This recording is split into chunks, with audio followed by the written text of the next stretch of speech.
Olá, meu querido irmão, minha querida irmã. Hoje é domingo, dia 2 de agosto de 2020. Ainda estamos em meio a esta pandemia causada pela Covid-19, mas eu trago comigo aqui aberta a palavra de Deus e eu quero compartilhar com você o tema, a oração sob a perspectiva do apóstolo Paulo, com base em Efésios capítulo 6, versículos 19 e 20. E o texto diz assim: orem também por mim, para que quando eu falar, seja-me dada a mensagem, a fim de que, destemidamente, torne conhecido o mistério do Evangelho, pelo qual sou embaixador preso em correntes. Orem para que, permanecendo nele, eu fale com coragem, como me cumpre fazer. Quero, antes de tudo, esclarecer que Paulo não é uma pessoa que tão somente fala a respeito da oração. Ele não é alguém que ensina a respeito da oração. Ele é uma pessoa que está envolvido nessa prática da oração. Quando ele escreve aos Tessalonicenses, por exemplo, ele diz assim: orai sem cessar. Mas mesmo ainda nesta carta aos Efésios, que nós acabamos de ler um texto, ele diz assim: por esta razão eu me coloco de joelhos diante do Pai Celestial. Ou seja, nós não podemos falar dele que falar é barato, porque ele fala sobre algo que ele tem experiência e que ele valoriza. E no texto em que nós lemos, e esse texto está no contexto da armadura de Deus, está no contexto em que ele fala sobre você ter certas ferramentas espirituais para poder vencer as batalhas, vencer os desafios diários. E exatamente nesse contexto ele pede oração aos irmãos daquela igreja em Éfeso. Quando ele pede oração, quando ele solicita que eles orem por ele, ele está valorizando, ele está mostrando que ele se importa e que ele acha que existe valor em orar, e nesse caso, orar de forma intercessória. Ele assume o fato de que ele precisa da oração como um escudo protetor para que ele possa cumprir o ministério dele, para que ele possa cumprir os propósitos que Deus tem para a vida dele. Então nós podemos ver aqui no pedido que ele fez algumas observações e eu quero compartilhar com você. A primeira delas é que ele ora pedindo para que ele fale inspirado por Deus. Ele diz assim: para que quando eu abrir a boca, haja uma mensagem de Deus às pessoas. Sabe, ele não está preocupado apenas em mostrar que ele tem um conhecimento, ele fazer uma leitura, ou quem sabe compartilhar uma filosofia dele, porque ele era alguém muito bem preparado. Mas ele tem essa preocupação de dizer assim: ó, quando eu abrir a minha boca, quando eu falar, haja uma mensagem de Deus às pessoas. Nós também podemos ver isso, essa mesma atitude dele, essa mesma preocupação, este mesmo compromisso com a mensagem de Deus, quando escrevendo a igreja em Corinto, a igreja aos Coríntios, ele, por exemplo, falando sobre a ceia, dando orientações a respeito da ceia, ele tem a autoridade, ele tem o compromisso em dizer: porque eu recebi do Senhor o que também vos entreguei. Ou seja, aquela consciência de que a mensagem não é a mensagem dele, de que a palavra não é a palavra dele, de que a sabedoria ou a instrução não era dele, mas que ele havia recebido do Senhor. Era uma mensagem de Deus ao povo. Então, esta é a primeira razão, é a primeira razão do pedido da sua oração, e é para que, ao falar, ao abrir a sua boca, houvesse uma mensagem de Deus às pessoas. Em segundo lugar, nós vemos no pedido de oração dele, ele ora para que ele tenha coragem. Coragem para entregar a mensagem. Sabe, para se pregar certas mensagens é necessário ter coragem, porque muitas pessoas não recebem a mensagem de Deus e algumas delas fazem até resistência à mensagem de Deus. E eu não estou falando a respeito de pessoas que são pecadoras tremendas, inveteradas. Eu não estou falando sobre aqueles pecados escabrosos. Eu estou falando sobre pessoas que às vezes resistem no seu próprio campo, na sua própria quietude, no seu próprio conformismo, resistem a qualquer tipo de mudança. E então ele precisa ter coragem para balançar esta situação. Ele precisa ter coragem para, ao levar a mensagem, e essa mensagem então balançar os corações para mudança e mudança para melhor. Então, nesse segundo pedido, nós vemos que ele quer que Deus o abençoe, que Deus abra o coração dele, que Deus dê a sabedoria, que a mensagem seja de tal forma que possa mexer com as estruturas daqueles que estavam ao seu redor. É interessante observar que Paulo, quando ele escreve essa carta, ele está preso. E ele diz, nesse contexto mesmo, ele diz assim, olha, eu estou preso, mas não a palavra de Deus.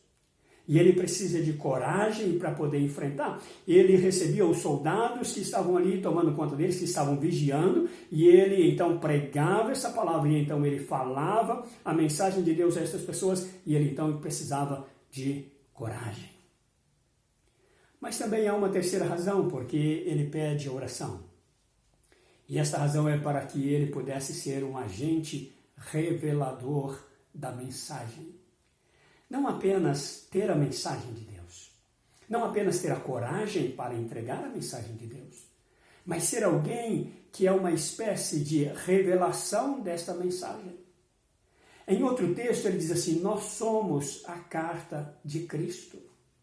Ou seja, a mensagem só é a mensagem quando ela pode passar por você e é entendida pela pessoa por causa de você. E a respeito disso que ele fala quando ele diz que ele é um embaixador de Cristo, quando ele diz que ele é um representante de Cristo, quando ele diz que ele precisa realmente de ser este revelador da mensagem, porque ele fala sobre o mistério do Evangelho, o que vai tirar esse mistério do Evangelho é a aplicabilidade dele. Sabe que a palavra Evangelho significa notícia? O Evangelho, o Evangelion, é a boa notícia de que Deus mandou Jesus para a solução do mundo. Agora, uma notícia não entregue, uma notícia não dada, ela não é notícia. É mais ou menos como você ir ao médico, você vai ao médico, você então consulta e você recebe lá a prescrição médica, você vem com uma receita, você compra o remédio e coloca do lado, na cabeceira da sua cama, mas não toma o remédio. Então, o que Paulo está dizendo é que o Senhor possa fazer com que eu receba essa mensagem, eu tenha coragem de entregar essa mensagem e eu seja um agente que facilite a compreensão dessa mensagem, que facilite a entrega dessa mensagem. Eu quero ser o portador dessa notícia e eu quero ser na medida correta. É que quando Paulo fala sobre a mensagem e quando ele trata, no geral, nas suas cartas, nas suas 13 cartas no Novo Testamento, ele fala de uma forma muito apropriada sobre a mensagem e o destinatário da mensagem. É que a mensagem de Deus para o seu coração é do tamanho de você, é do tamanho da sua necessidade. Não importa o que acham as pessoas, não importa o que pensam as pessoas, não importa o que querem as pessoas, não importa que tipo de coisa as pessoas andam achando ou falando a seu respeito. Deus tem uma mensagem ao seu coração. E Paulo, quando ele fala sobre uma intercessão específica para que ele possa falar sobre o mistério do Evangelho, ele está falando sobre isso. Você e eu precisamos nos colocar de tal forma que as pessoas possam ver em nós o Evangelho do Senhor Jesus. Eu quero terminar essa pequena meditação contando para você uma história. Quando, em 1978, quando eu recentemente havia aberto meu coração para a mensagem do Evangelho, eu li uma história bastante interessante numa revista. A revista chamava Portas Abertas. Eu acho que ainda existe essa revista até hoje, uma revista bastante antiga, um ministério antigo de uma pessoa chamada Irmão André. Este irmão, ele entrava nos países comunistas, levando bíblias, levando a mensagem, era um desbravador em lugares com grandes dificuldades. E naquela revista eu li uma história, a história de duas pessoas que foram presas na Rússia. E essas duas pessoas foram presas por razões distintas. A primeira foi presa porque era um delinquente, tinha feito alguma coisa e estava preso. E a segunda pessoa foi presa porque era uma pregadora do Evangelho. E como essa pessoa foi presa, um senhor foi preso juntamente com aquele outro, ele esteve observando que o companheiro dele estava muito doente, estava enfraquecido. E no frio rigoroso lá da Rússia, ele tirou o seu próprio casaco e passou para o outro, porque ele estava realmente mal, realmente doente. E quando vinha aquela ração, aquela porção pouca de comida, ele passou parte daquela ração dele para aquele moço todos os dias. Ele ajudava aquela pessoa. E um dia então, aquele companheiro de cela dele perguntou para ele: por que você faz isso comigo? E ele disse assim: eu faço isso porque eu sou de Jesus. E então aquele companheiro de cela falou com ele: se Jesus for igual a você, eu quero Jesus. Essa é a tradução da mensagem.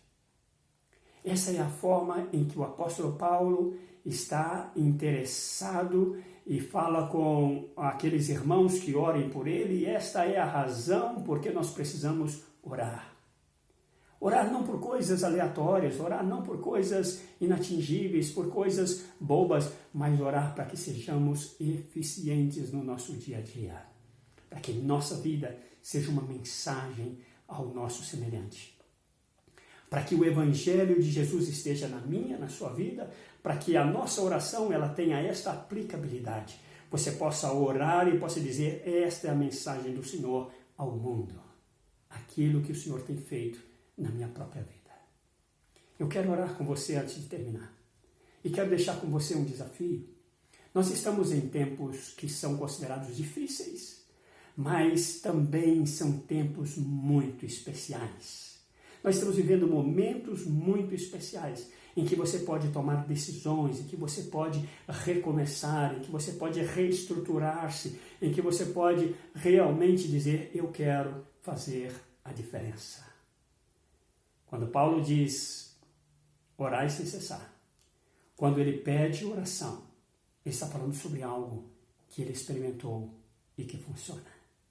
Quero orar com você e por você. Pai, te louvamos pela tua graça. De uma forma especial eu quero apresentar essa pessoa que me ouve e me assiste nesta hora. E nós como povo do Senhor, nós como pessoas, como seres humanos criados pelo Senhor, queremos dar o devido valor a esse tempo de oração. A orarmos, a colocarmos diante do Senhor a nossa vida, os nossos desafios.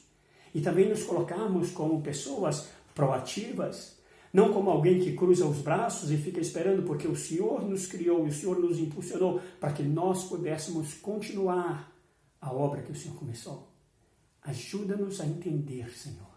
Ajuda-nos a sermos ativos, ajuda-nos a sermos produtivos em nossa oração, para a glória do teu nome, em o nome de Jesus.